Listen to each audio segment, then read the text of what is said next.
Terima kasih Anda masih bersama berita dan bincang terkini.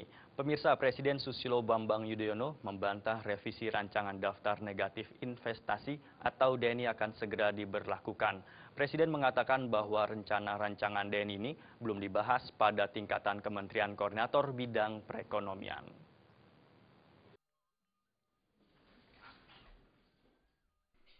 Presiden Susilo Bambang Yudhoyono menyatakan bahwa pemerintah belum akan mengeluarkan beberapa sektor investasi dari daftar negatif investasi atau DNI terkait rancangan revisi peraturan Presiden Perpres nomor 36 tahun 2010 tentang daftar bidang usaha yang tertutup dan bidang usaha yang terbuka dengan persyaratan di bidang penanaman modal.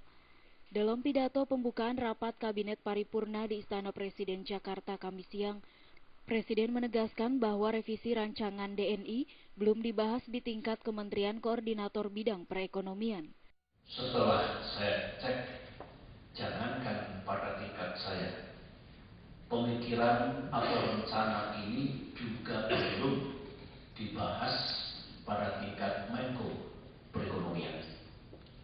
Dengan demikian, saya kira amat gamblang dan teruslah dijelaskan kepada publik, kepada rakyat, itulah posisinya. Jadi anggapan bahwa rancangan itu akan segera diberlakukan jelas tidak benar. Sebelumnya pada Rabu 6 November lalu, Menteri Koordinator Bidang Perekonomian Hatta Rajasa menggelar rapat koordinasi dengan Kepala Badan Koordinasi Penanaman Modal (BKPM) dan beberapa menteri terkait. Rapat tersebut menghasilkan kesepakatan sementara bahwa beberapa sektor akan dikeluarkan dari DNI. Kesepakatan tersebut menyatakan ada 5 bidang usaha yang akan dikeluarkan dari DNI dan terbuka untuk asing, yaitu pengelolaan bandara dan pelabuhan dapat diinvestasikan investor asing 100%, jasa kebandaraan dan terminal darat untuk barang sebesar 49%, dan bidang periklanan sebesar 51%. Selain membuka 5 bidang baru, dalam revisi DNI tersebut sedikitnya ada 10 bidang usaha yang diberikan kelonggaran dengan menambah persentase kepemilikan investor asing di Indonesia. Antara lain bidang farmasi yang awalnya 75% didominasi asing menjadi 85%, dan wisata alam berbasis kehutanan dari 49% menjadi 70%. Dari Jakarta, Linda Puspitasari dan Ketut Sumadiase melaporkan.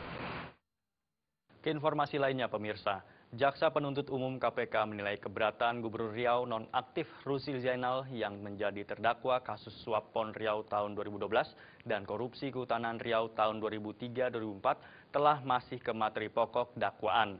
Karena itu JPU meminta Majelis Hakim Pengadilan Tipikor Riau untuk melanjutkan persidangan.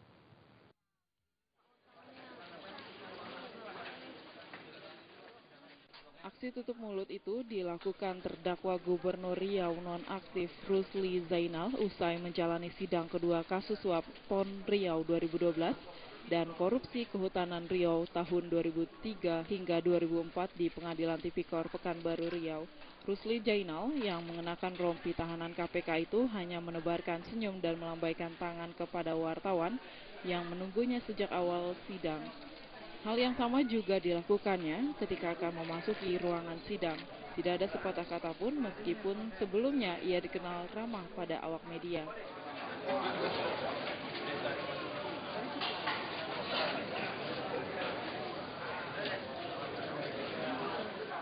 Dalam sidang kedua ini, Jaksa Penuntut Umum KPK menyampaikan pendapat atas keberatan yang disampaikan terdakwa Rusli Zainal pada sidang sebelumnya. Menurut Jaksa, materi keberatan sudah termasuk dalam materi pokok perkara. Selain itu, Jaksa menilai berkas dakwaan sudah memuat secara rinci perbuatan melawan hukum yang dilakukan terdakwa, oleh karena itu mereka meminta Majelis Hakim untuk menolaknya dan tetap melanjutkan agenda sidang.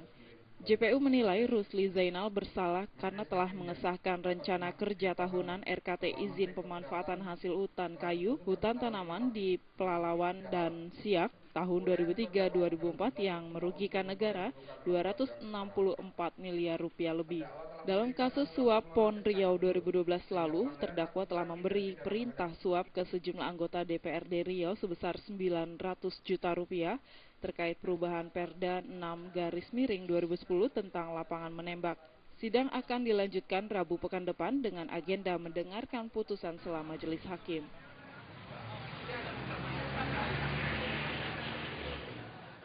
Dari Pekanbaru Riau, Syafrial melaporkan. Jelang pemilihan umum tahun 2014, sejumlah partai politik semakin giat menyoroti kinerja sejumlah lembaga negara yang dinilai dapat mengganggu jalannya pesta demokrasi rakyat Indonesia tersebut. Melalui sekjennya PDIP, mulai mempertanyakan netralitas TNI dan juga Polri yang melakukan kerjasama dengan KPU melalui lembaga sandi negara.